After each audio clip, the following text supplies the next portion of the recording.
Betul. Saudara-saudara, itu hak tiap orang, hak asasi manusia. Saudara-saudara pun tidak berhak atas dunia sunyi seseorang. Dan apakah bisa? Itu rahasia dan saudara-saudara akan menjadi pembohong. Besar sekali berani mengatakan saudara tidak pernah. Dan siapa yang kuasa melarang saudara-saudara mengerjakan pekerjaan yang edan itu? Dalam keadaan begini, saya ingin mabuk saja dengan menelan semua sambal ini. Saya tahu sambal itu merangsang nafsu makan saya, tapi saya tidak perlu dirangsang. Tanpa sambal itu, saya saja sanggup menelan dan sekaligus nasi sebanyak itu. Nasib, ya nasib. Setiap siang panas di meja ini selalu ada sambal yang panas. Ini bukan lagi perangsang, sungguh-sungguh lauk untuk makan tiap hari, tidak tiap saat. Apakah tidak berarti saya menuntaskan alkohol berbotol-botol sepanjang hidup? Ini penipuan mentah-mentah. Namanya cuma sebulan, sejak lebih dari 2 tahun. Saya menjadi istrinya, pernah makan agak lumayan, malah tidak pernah sebulan. 23 hari, itulah bulan pertama saya seranjang dengan laki-laki itu. Maksud saya, Mas Broto, barangkali saudara-saudara menyangka saya berdusta. Mengada-ngada. Tempe. Dan cuma 5 kerat, yang 5 keratnya lagi disimpan untuk nanti malam. Sayur bening daun bayam ini masih lumayan. Kalau tanggal 20 daun singkong, bukan mustahil saya tidak peduli. Apakah di antara saudara-saudara ada pejabat pemerintah atau polisi? Saya tidak peduli. Apakah juga di sini ada pemimpin? Juga saya tidak peduli. Apakah di sini kebetulan ada pemimpin agama atau ulama atau malaikat? Saya hanya akan berkata bahwa semua ini gila-gilaan. Apakah dunia sekarang tidak waktunya untuk anak-anak orang lain, sementara diri sendiri tidak mempunyai seorang, ataupun mengajar dari pagi sampai siang, dari siang sampai sore. Malam terpaksa ia pergunakan untuk kursus supaya bisa beranjak dan nasib jeleknya. Dulu saya bayangkan betapa bahagianya hidup saya. Saya bayangkan betapa nikmatnya bangun pagi-pagi, menyediakan sarapan, menunggu dengan berdebar-debar kedatangan suami dari mengajar, makan siang bersama Mas Broto, mandi bersama Mas Broto, tidur siang bersama Mas Broto, jalan-jalan dari senja hari, makan malam bersama Mas Broto, dan akhirnya tidur malam di pelukan Mas Broto. Geli, alangkah menggelikannya waktu itu. Mas Broto menyatakan cintanya kepada saya. Saya ingat betul pada saat itu. Di tengah keramaian, sempat-sempatnya dia menyatakan isi hatinya kepada saya.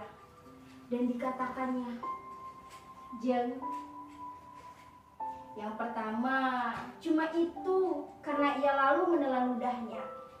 Jelas sekali. Naik nafsu barangkali. Kemudian ia mengulangi lagi hal itu ketika kami sampai di suatu tontonan ketek ledek.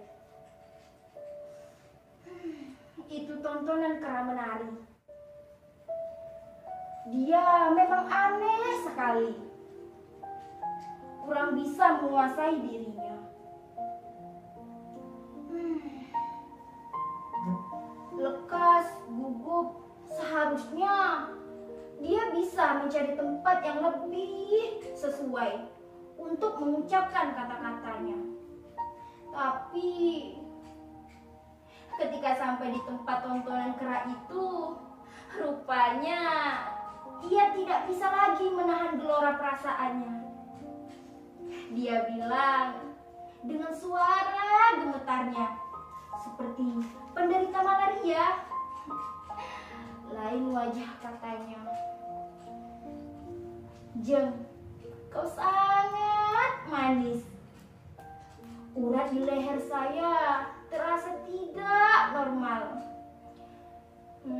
Gemetar sekali saya.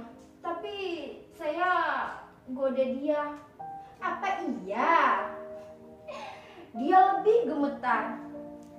Udara dari lubang hidungnya terasa berdesah. Itulah kesalahan saya. Justru itu. Kalau dulu saya tidak pernah membayangkan begitu indahnya hidup ini. Mungkin saya tak akan pernah mengomel seperti ini. Iya, mungkin saya akan bisa tenang menunggu kedatangannya. Siang di muka sana. Tapi karena dulu saya membayang-bayangkan betapa indahnya dan betapa lezatnya makan siang bersama Mas Broto, saya jadi selalu kecewa setiap kali melihat sambal itu. Mati radio itu. Biarkan saja radio itu. Lagian itu bukan punya kami. Alah, apalagi radio. Kami sempat membeli pakaian yang sangat bagus saja. Sudah alhamdulillah.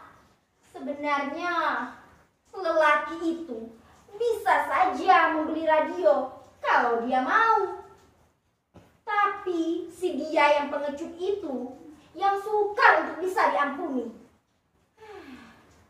Kan dia mengajar di SMP partikuler setiap sore.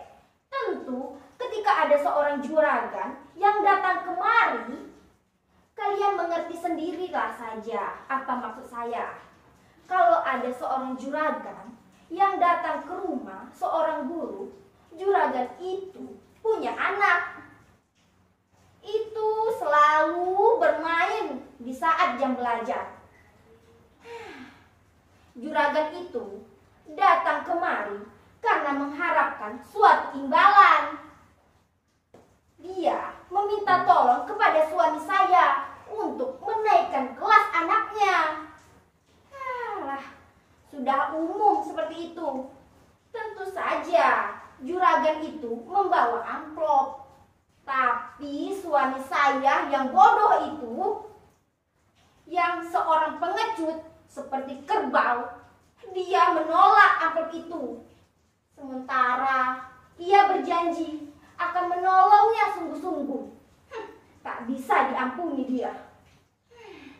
Untung saja kemudian saya dengar anak setan itu betul-betul tidak naik kelas. Sombong sekali tetangga itu. Apa dia pikir cuma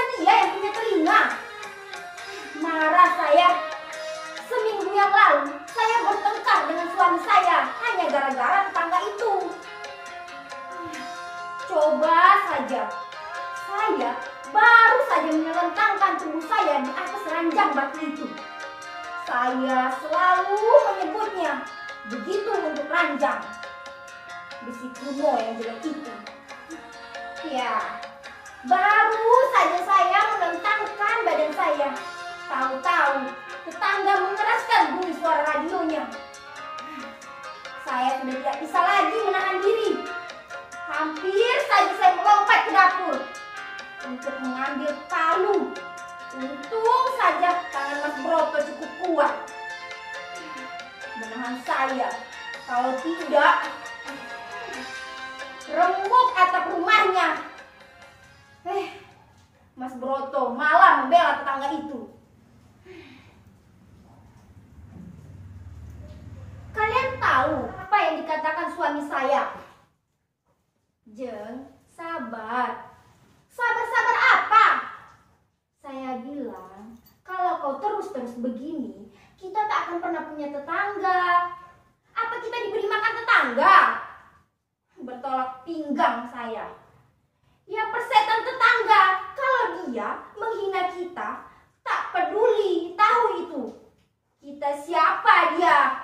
Tidak peduli tetangga, tidak peduli jenderal. Karena begitu marah sampai-sampai saya berteriak. Apa kau tidak merasakan bagaimana dia menghina kita dengan radionya? Apa suami saya bilang? Itu bukan penghinaan, Jeng. Bukan penghinaan. Mata saya melotot. Itu namanya kemurahan. Dengan memperdengarkan radionya sekeras itu. Tentu mereka maksud supaya kita pun turut menikmatinya. Katanya, begitu geramnya saya, hingga jadi saya hampir putus saya gigit. Lalu saya berteriak lebih keras. Kau memang batu. Batu kau. Kau tidak punya perasaan. Kau tidak pernah merasakan bagaimana mereka menghina kita.